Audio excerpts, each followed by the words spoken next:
Let's go to the Denver Broncos now. The latest here is that the team has interest in finding a veteran of some type to help push along Drew Lock. Now, make no mistake about this. The Denver Broncos, from a top-down organizational perspective, they want Drew Lock to be the guy. Because if Drew Lock is the guy, then the coaching staff gets to keep their jobs. They have their quarterback, as difficult as that is to find. But Drew Lock, so far in his NFL career, has been pretty darn inconsistent. So getting a veteran to push Drew Lock is a good idea, especially if that veteran can play if needed. Someone who can either, if Drew Lock gets hurt again, can step up and go around 500, or if Drew Lock is bad, could be inserted into the lineup and potentially save head coach Vic Fangio's job. Because if they go 6 wins or whatever, he's probably gone. So Sports Illustrated threw out 3 different players that they like as targets, and they group these as quote-unquote winners, players who have a winning record in the NFL. Andy Dalton, Tyrod Taylor, and Mitchell Trubisky. So let's break down each of these guys. I think Dalton in particular is the perfect fit for Denver. If you had to start him, you might be able to go around 500, probably a little bit less, but he would at least not ruin your team in the same way that, let's be honest, if Jeff Driscoll had to start an entire season, would end up doing for Denver. So I like Dalton if the cost is right. I like Tyrod Taylor too. This guy's had some brutal luck, by the way. Buffalo didn't really seem to want him. They benched him for Nathan Peterman, and that was weird. And then he goes to L.A., he kind of plays starts the first couple games, gets that weird trainer injecting him wrong and punctures his lung. Justin Herbert takes over, and the rest is history. If you want a stopgap, Taylor makes some sense. The third guy was Mitchell Trubisky. Look, the completion percentage looks fine, 67%, 2-to-1 touchdown interception ratio.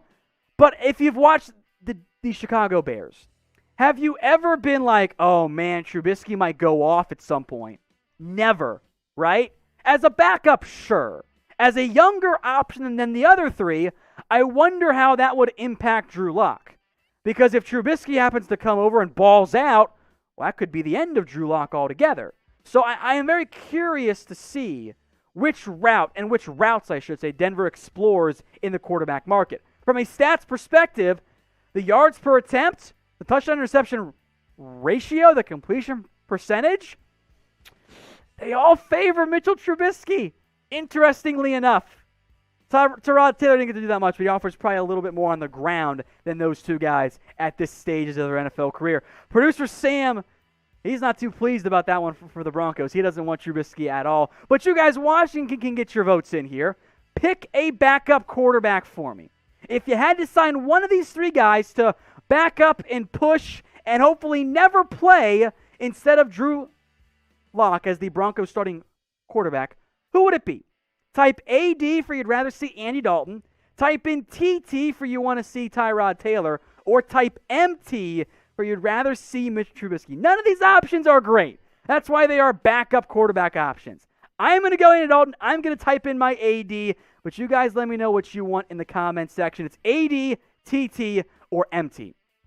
Manscaped.com/chat. When you head over there, you will save 20% off and get free shipping. They are the sponsor of today's video. You can get the Lawnmower 3.0. It's the #1 men's grooming tool out there. Don't just ask me. Ask my wife. Ask producer Sam's girl. She told me how much she appreciates it when I use it. Manscaped.com/chat. 20% off and free shipping. Producer Sam not happy with me, but sorry I had to find out this way, buddy.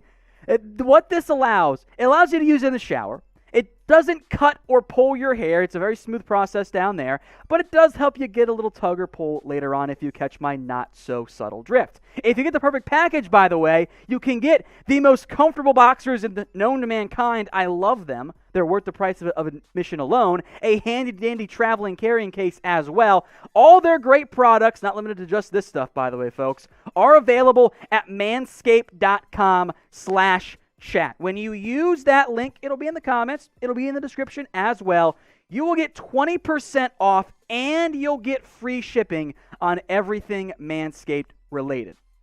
Moving now to Ryan Fitzpatrick, where things are interesting here.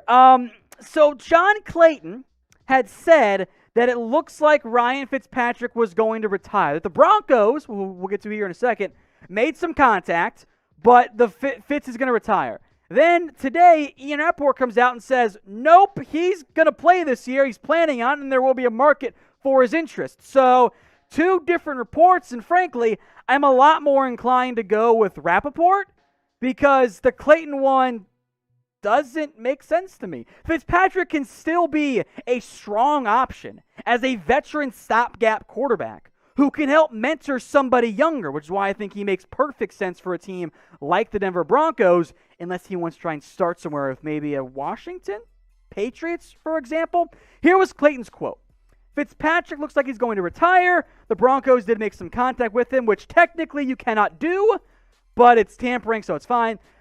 He's been with 8 teams for a long time. Looks like he's going to be out of the mix. So the Denver part, I am inclined to believe from Clayton. I don't think he's going to retire, though. Look, Fitzpatrick is not a franchise quarterback anymore. We know that. We know that he is no longer going to be the guy that's going to carry you to the Super Bowl or whatever, or be anything other than a stopgap for the time being. But you might be able to have enough success to where if your coaching staff's in some trouble, he might be just good enough to buy you time to go find your future guy. Look, I think in terms of the top free agent quarterbacks, it's clearly Dak Prescott.